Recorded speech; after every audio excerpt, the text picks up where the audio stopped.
एक मायक्रोसेकंद पोलिसाला उशीर झाला आणि चोर पळाला, हे आम्ही काय सांगतोय असा प्रश्न तुम्हाला पडलाच असेल, हो ना?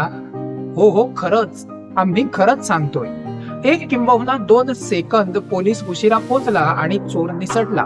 गोव्याच्या पोलीस खात्यातील उपनिरीक्षक पदासाठी घेण्यात आलेल्या शारीरिक चाचणीवरून तसं म्हणावं लागत आहे. गोव्यात सोडाच पूर्ण देशात अशी किती प्रकरणे आहेत की पोलीस फक्त 1 मायक्रोसेकंद उशिरा पोहोचले आणि चोर निसटले? अशी प्रकरणे असतील तर पोलिसांनी सांगावी. जर नसतील तर एवढ्या तिड्याच्या अटी तरी कशाला? गुणवत्तेने नोकरी मिळावी यावर कोणालाही आक्षेप असण्याचं कारणच नाही, पण त्यालाही काही मर्यादा हव्यात. याआधी गोवा पोलीस खात्यात हजारो पोलिसांची भरती झाली. त्यावेळी अशा प्रकारच्या अटी होत्या का, की वशिलेबाजी होती? तरी देखील ते खात्यात आजही काम करतायत ना, की त्यांची क्षमता नाही? ही तरी गोष्ट खात्याने स्पष्ट करावी. कवितेत कवीने निसर्गाचे कोणते वर्णन केले आहे? कथेतल्या मुख्य पात्राचे स्वभाव वैशिष्ट्ये कोणती आहेत स्पष्ट करा.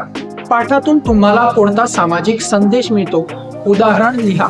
हे 4थी, 5वी आणि 6वीच्या मराठी पुस्तकातील प्रश्न आहेत. हे आज कोण विचारतोय का?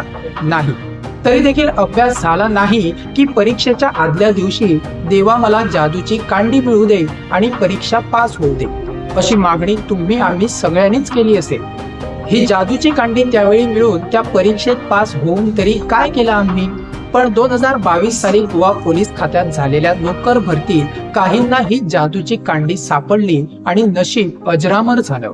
पोलीस कॉन्स्टेबलच्या परीक्षेत 18 गुण मिळवणाऱ्याने पोलीस उपनिरीक्षक पदाच्या परीक्षेत 98 गुण मिळवले. जादूची कांडी मिळाल्याशिवाय ही गोष्ट शक्य आहे का?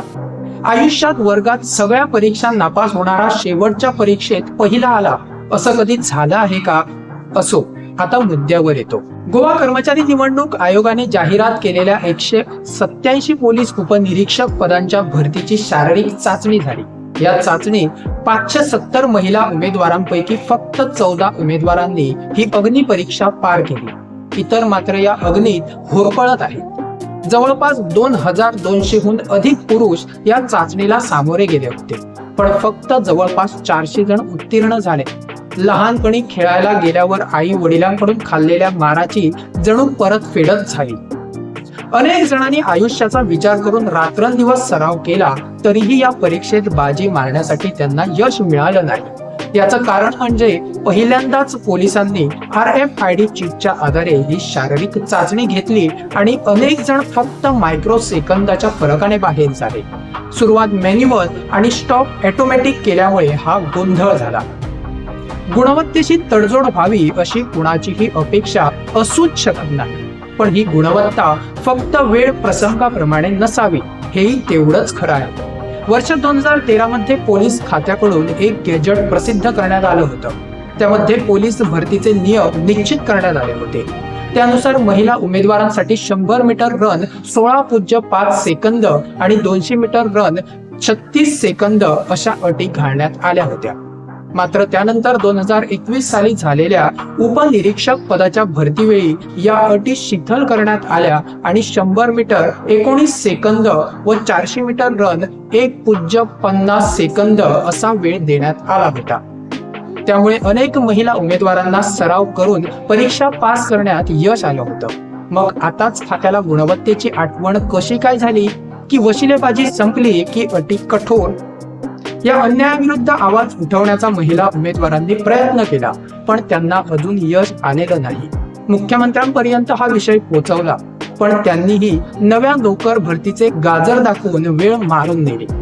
आता जागा आहेत 30 आणि शारीरिक परीक्षा पास फक्त 14 महिला उमेदवारांनी केली आहे. पोलीस खात्यातील अनेक पोलिसांवर नजर टाकल्यास त्यांच्या फिटनेसचा फुगा कसा फुटायला आला आहे हे जाणवेलच. त्यांच्यात छाती पुढे काढून काही अपवादही आहेत, पण एक गोष्ट मात्र खरी आहे, या परीक्षेमुळे अनेकांची निराशा झाली आहे. स्वतः मेल्याशिवाय स्वर्ग दिसत नाही असं म्हणतात. त्यामुळे प्रत्येक अनुभव स्वतः घ्यावा ही जबाबदारी आम्ही आमच्या परीने पार पाडत आहोत. आज इतकंच, पण आम्हाला विश्रांती देऊ नका. त्यासाठी चॅनलला सबस्क्राईब करायला विसरू नका आणि व्हिडिओ आवडल्यास नक्की शेअर करा. धन्यवाद.